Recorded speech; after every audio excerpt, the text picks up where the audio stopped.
The galaxy never understood why human diplomats always smiled, even during declarations of war, even when facing certain annihilation. It wasn't until the day the scourge came, and the entire Federation watched in stunned silence as those same smiling humans unleashed an armada the universe never knew existed, that they realized the terrifying truth. Humanity's grin wasn't a sign of weakness. It was the last warning before they showed their teeth. Please wait. Before we start, tap that iCar button in the top right corner and smash that subscribe button. Right now, hit the notification bell so you're first in line when new stories land. Alright, let's dive into the story. Chapter 1. The Grand Assembly Chamber of the Galactic Federation hummed with tension as Captain Elias Vance of Earth's 1st Diplomatic Corps strode across the polished obsidian floor. His black and gold uniform hugged his athletic frame, the silver eagle insignia catching the light as he moved. At 38, his salt and pepper hair and weathered face spoke of experience. But it was his expression that drew every alien eye, that unsettling, perpetual human smile. Ambassador Valus of the Zorati Collective leaned toward her aide, her emerald skin darkening with unease. The sleek silver diplomatic suit she wore shimmered as she moved, accentuating her striking figure. "Why does he keep smiling like that?" she whispered in her native tongue. "Our emotional scanners show no corresponding humor." High Commander Crocs, hulking Draxian warrior covered in thick crimson scales, growled low in his throat. His clawed fingers flexed near his ceremonial plasma blade. "It is a threat display," he rumbled. "Like my people bearing fangs before battle." Elias reached the central podium and tapped the activation rune. The holographic display flared to life, projecting the Sol System's quarantine boundaries in brilliant blue. As I was saying, his calm voice carried through the chamber. The prohibition against entering human space isn't negotiable. This isn't a request for consideration. His lips curved further, showing just a hint of white teeth. It's a final warning. The chamber erupted in protest. An insectoid Zithian delegate clicked its mandibles angrily. "You dare dictate terms to the Federation?" Valus watched Elias closely as the uproar continued. Her enhanced vision caught the subtle movement of his fingers tapping against his wrist. 3 quick pulses, then 2 slow. A pattern. A signal? Crocs slammed his massive fists on the council table, cracking the reinforced surface. "Your pitiful system holds nothing of value. Why such secrecy?" Elias's smile didn't waver, but something changed in his gray eyes, a hardening like steel being tempered. "Some doors remain closed for a reason, Commander." He tilted his head slightly, usually to protect what's outside, not what's within. Valus felt her crest feathers stiffen. There was something in his tone. She activated her neural implants recording function, capturing every micro-expression. "Captain Vance," she said, her voice cutting through the noise. "If there's danger, shouldn't the Federation be informed?" Elias turned that unsettling smile directly on her. "Now, what would be the fun in that, Ambassador?" Before she could respond, the chamber lights flickered. A deep hum vibrated through the floor plates. Elias's smile widened fractionally as his fingers completed their tapping sequence. Then every light in the Federation complex went dark simultaneously. In the blackness, Valus's enhanced eyes saw Elias remain perfectly still at the podium, his smile now visible only through her infrared spectrum. His voice cut through the sudden silence. Calm as ever. "I did try to warn you." Chapter 2. The emergency glow strips flickered to life, casting eerie blue shadows across the panicked assembly. Delegates scrambled in the dim light, their translators buzzing with a dozen different alarm calls. Valus remained frozen, her emerald eyes locked on Captain Vance, the only person in the chamber who hadn't moved an inch. Crocs's gravelly voice cut through the chaos as he drew his ceremonial plasma blade. The weapon's orange glow illuminated his scarred, reptilian face. "Human, what treachery is this?" Elias didn't flinch. His smile remained perfectly calm as he adjusted his cufflinks. "No treachery, Commander. Just a demonstration of why we don't allow visitors." His gray eyes flicked to a point, just over Crocs' shoulder. Though I'd reconsider that weapon if I were you. A gunshot cracked through the chamber. The plasma blade clattered to the floor, neatly severed at the hilt. No one had seen the shooter. Velus's crest feathers stood fully erect now. She activated her implant's threat scan, but the readout came back blank. "There are no other human life signs in this complex," she whispered. Elias chuckled, the sound strangely warm in the tense atmosphere. "Oh, Ambassador, if we didn't want to be seen, you wouldn't see us." He tapped his wrist display, and the main viewport shimmered to life, showing the Federation fleet outside. Or rather, what remained of it. Velus gasped. Every Zorati ship hung motionless, its running lights dark. "What have you done?" "Escorted them back to neutral space," Elias said mildly. He nodded to a shadowed corner where a human figure materialized as if stepping through a veil. A sniper in matte black armor, her rifle still smoking. Ensign Carter was just ensuring we had everyone's attention. The young woman grinned, her teeth shockingly white against her dark skin. "Worked like a charm, sir." Crocs snarled, his remaining claws flexing. "You'll pay for this insult." Elias's smile finally faded, replaced by something colder. "Actually, Commander, you'll be paying. Your ships violated clearly marked borders 3 times last week alone." He tapped his display again, showing security footage of Draxian scouts crossing the soul boundary. "We have rules for a reason." Velus stepped forward, her silver suit catching the dim light. "Captain, surely there's a diplomatic solution to Dash." The station shuddered violently. Alarms blared as the viewport display switched to an external feed. A massive Draxian war fleet dropped out of hyperspace, weapons glowing hot. Crocs laughed, a deep, ugly sound. "My reinforcements arrive." Elias sighed and checked his chronometer. Right on schedule. He tapped his comm badge. "All stations, condition amber. Execute pattern gamma." Velus watched in horror as the human captain's smile returned, wider than ever. That's when she understood this wasn't a diplomatic incident. It was a trap, and they'd all walked right into it. Chapter 3. The station's artificial gravity fluctuated as the Draxian war fleet powered its weapons. Velus grabbed the council table for balance, her emerald skin paling. "Captain Vance, you must stand down. That's the Draxian 3rd Battle Fleet." Elias didn't even glance at the viewport. Instead, he tapped his wrist display, bringing up a holographic countdown. 5, 4. His calm voice cut through the blaring alarms. Crocs' laughter boomed across the chamber. "Your pitiful station can't withstand a single volley from Dash 3-2. Elias continued, smiling at the reptilian commander. "Tell me, does your fleet still use the old Mark 7 plasma cores?" Crocs' yellow eyes narrowed. "What is that Dash 1? Elias pressed a final button. Outside the viewport, every Draxian ship simultaneously powered down. Their weapon glows faded like dying embers. The massive dreadnoughts drifted helplessly, their running lights dark. Velus's neural implant nearly overloaded from the shock. "Out!" Ensign Carter sauntered over, her rifle now slung casually across her back. 18.5 hertz, she said cheerfully. "Turns out those old reactors resonate at exactly that frequency." She winked at the stunned ambassador. "Funny coincidence, huh?" Crocs roared and lunged at Elias, only to freeze mid-step as 3 laser dots appeared on his scaled forehead. Shadows rippled around the chamber as more black-clad humans materialized from hidden positions. Elias straightened his uniform jacket. "Now that we have your attention." He gestured to the main display, where new footage appeared, Draxian ships firing on civilian transports, Zorati diplomats planting surveillance devices in neutral territories. "Shall we discuss why you're really pushing so hard to enter human space?"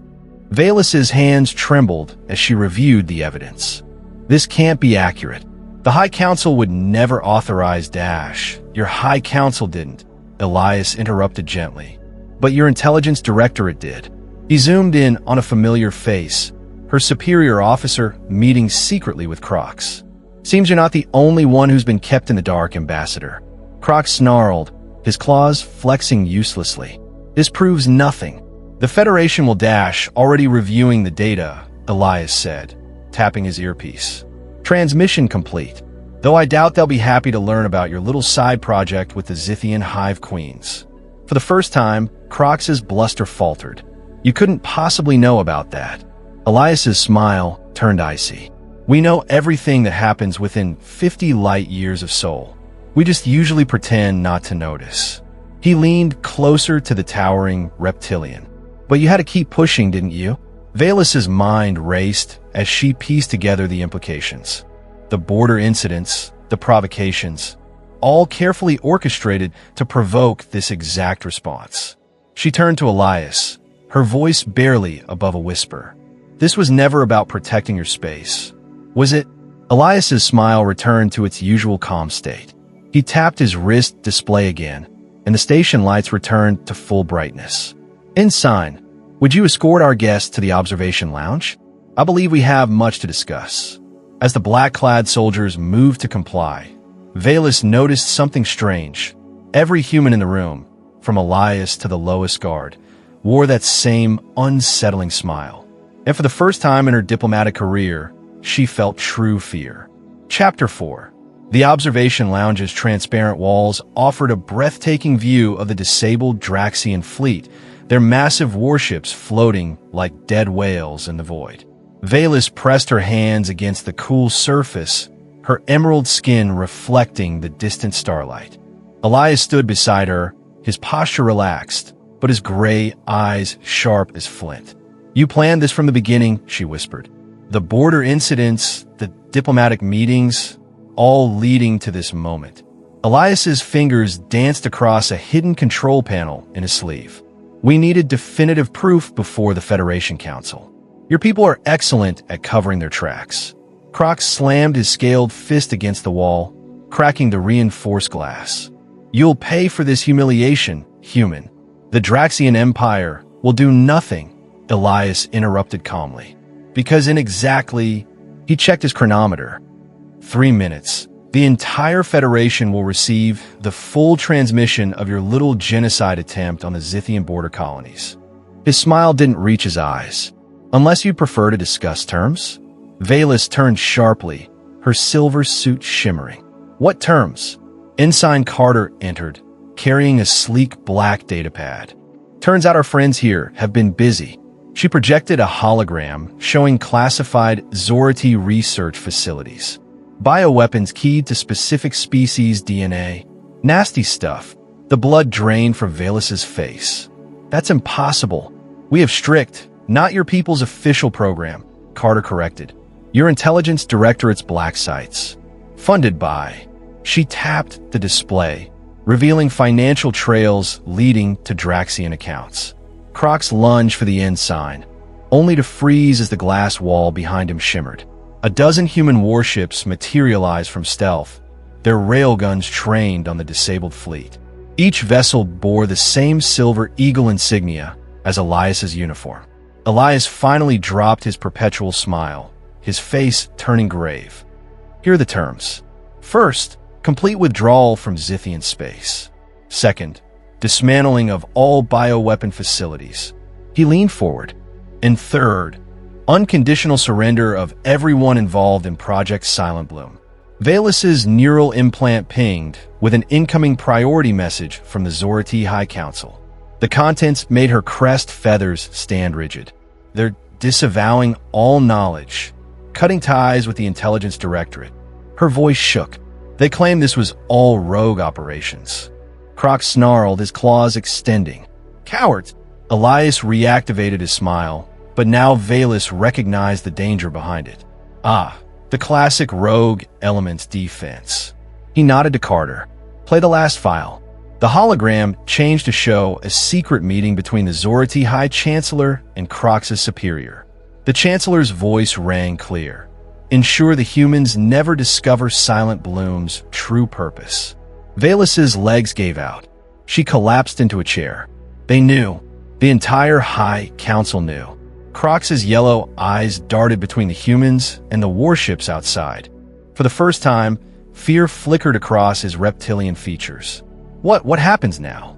Elias reactivated his comm now. The silver eagle insignia on his chest began glowing blue. Across the void, every human warship's markings synchronized with the same pulsating light. Now you learn why humanity has survived every predator the galaxy ever produced. Outside, space itself seemed to ripple as hundreds more human vessels dropped stealth, an armada that hadn't been there moments before. Velus's implant calculated the numbers and nearly crashed from overload. Elias's smile turned almost sad as he watched their reactions. You kept asking why we're so protective of our space. He gestured to the impossible fleet. We weren't protecting Sol from you. His gray eyes hardened. We were protecting you from what watches beyond. Chapter 5. The observation lounge fell into stunned silence as the full scale of the human armada became clear. Velus's hands trembled against the glass, her neural implant struggling to process the fleet's sheer numbers.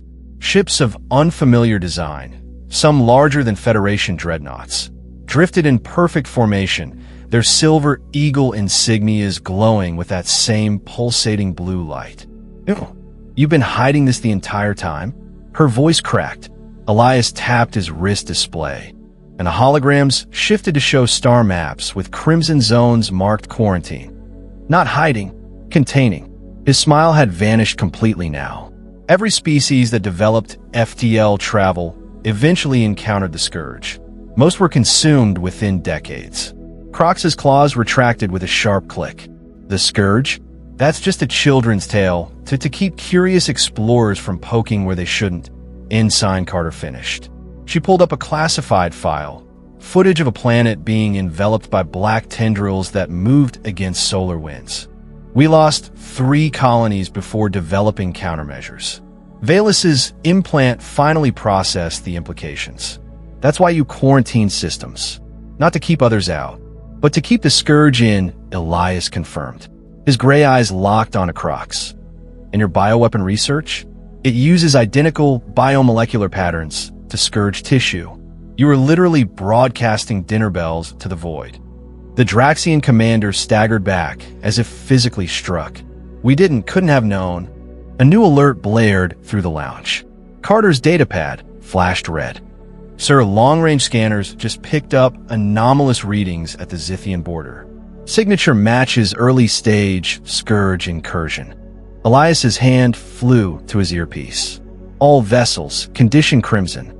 Initiate quarantine protocol Epsilon.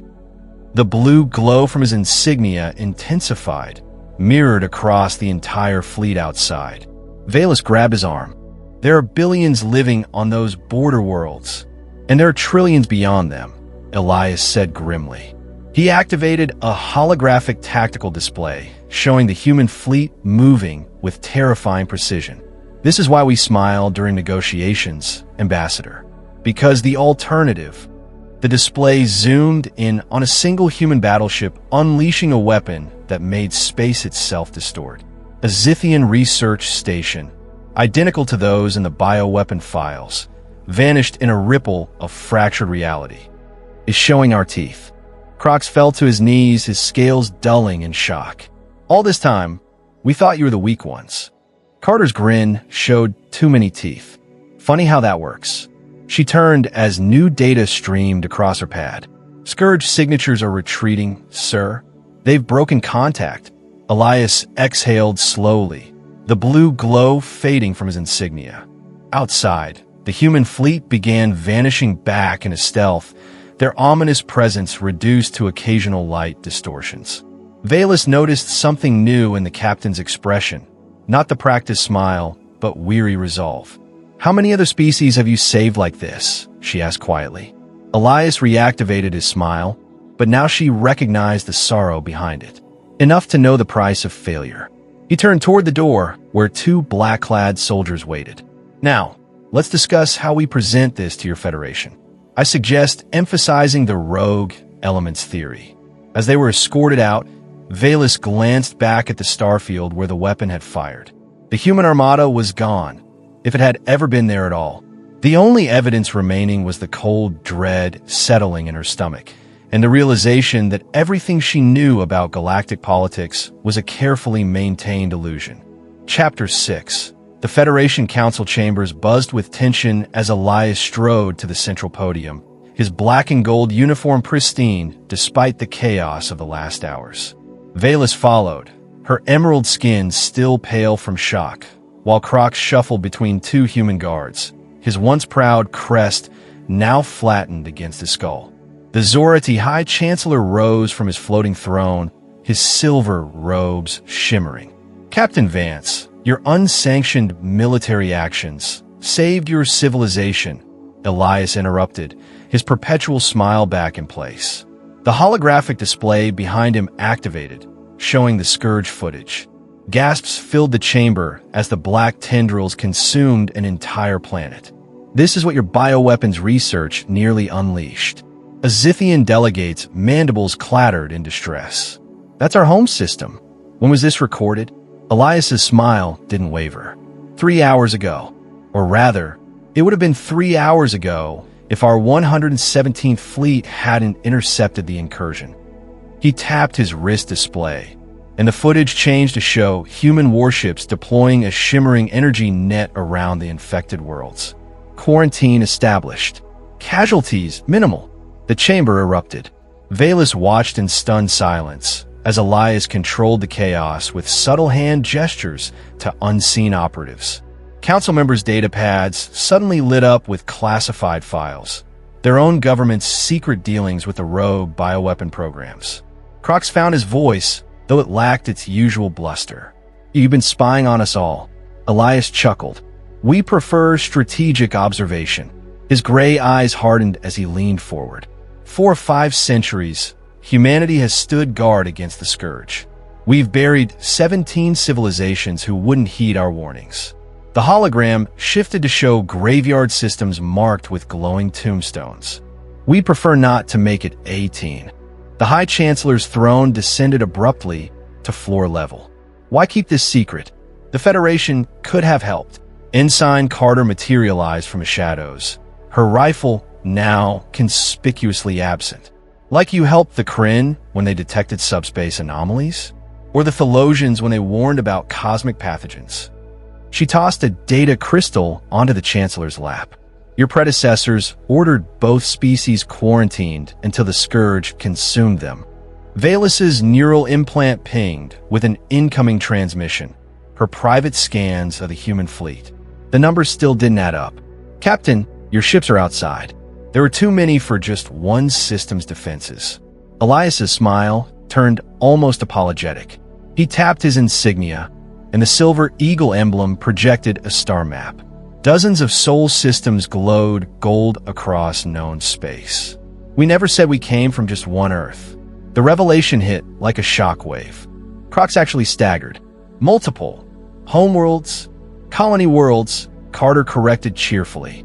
"Terraformed copies. Backup plans." She patted her rifle. "Lots of backup plans." A deep chime echoed through the chamber. Elias checked his wrist display, and for the first time, Valus saw genuine tension in his posture.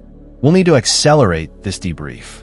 Scourge activity just spiked along the galactic rim. He nodded to Carter, who began distributing small silver pins to each delegate, a miniature version of the human insignia. "Wear these at all times," Elias instructed. "They'll vibrate when you're in danger. Blue means hide, red means run." His smile returned, though it looked strained at the edges. "And if it starts glowing gold? Well, try to die with dignity." As the chamber dissolved into panicked arguments, Valus caught Elias's arm. "You knew this would happen," she whispered. "That's why you revealed yourselves now." Elias's expression softened momentarily. "The Scourge are waking up, Ambassador. The galaxy needs to choose, stand together or die separately." He adjusted his insignia, the eagle's eyes flashing gold. "Either way, humanity won't be smiling about it." Chapter 7. The Federation Council's emergency lights cast crimson shadows across the delegates' faces as Elias's insignia pulsed gold. Valus's silver pin vibrated violently against her chest, its light shifting from blue to red in jagged bursts. Scourge Vanguard has breached the rim defenses, Ensign Carter reported, her usual grin absent. She tossed a holographic projector onto the central table, where displayed a star map with spreading black tendrils. They're moving faster than projected. We've got 12 hours until they reach inhabited systems. Crox's claws extended reflexively. Then activate your superweapons. Destroy them. Elias tapped his wrist display, bringing up schematics of the reality distortion weapons. We've used 7 already today. Each deployment creates temporary fractures in space-time. The hologram zoomed in on a graveyard of broken planets. Too many more, and we risk collapsing entire sectors. The Zithian delegates' antennae trembled. So we're doomed either way. Valus studied the star map, her neural implant running calculations. Wait, the scourge patterns. She pointed to the encroaching tendrils. They're not random. They're following the bioweapon research trails. Her emerald skin paled. Our own ships led them here. Elias's perpetual smile finally vanished. Exactly. He activated a new hologram showing centuries of data. Scourge incursions always following civilizations that developed certain technologies. They're drawn to specific quantum signatures, the very ones your Silent Bloom project replicated. The High Chancellor's throne clattered to the floor. You're saying we summoned them? No, carter corrective. She pulled up ancient human records showing similar patterns. We all did. Every spacefaring species reaches this tipping point. Her fingers danced across the display, highlighting Earth's history. We got lucky. Detected the trap before springing it. Outside the viewports, space itself seemed to ripple. The human armada reappeared from stealth, their silver eagles now glowing crimson. Elias's insignia synchronized with them, projecting a countdown above the council table. 11 hours, 53 minutes, he announced. Decision time. He tapped his wrist, and every delegate's pin projected a tiny hologram, schematics for a quantum dampener. This will mask your worlds temporarily, but there's only enough for core systems. Crox snarled. You expect us to abandon entire sectors? No, Elias said quietly. I expect you to finally work together. He nodded to Carter, who activated the chamber's main display. Humanity's kept this secret because we needed you to reach technological maturity safely. The screen showed hundreds of hidden research stations across Federation space. Your scientists have been working on solutions without knowing why. Now it's time to combine our research. Valus's implant finished analyzing the data. The harmonic resonance you used on our ships, it affects the Scourge too? At close range, Carter confirmed. She grinned, though it looked more feral than cheerful now.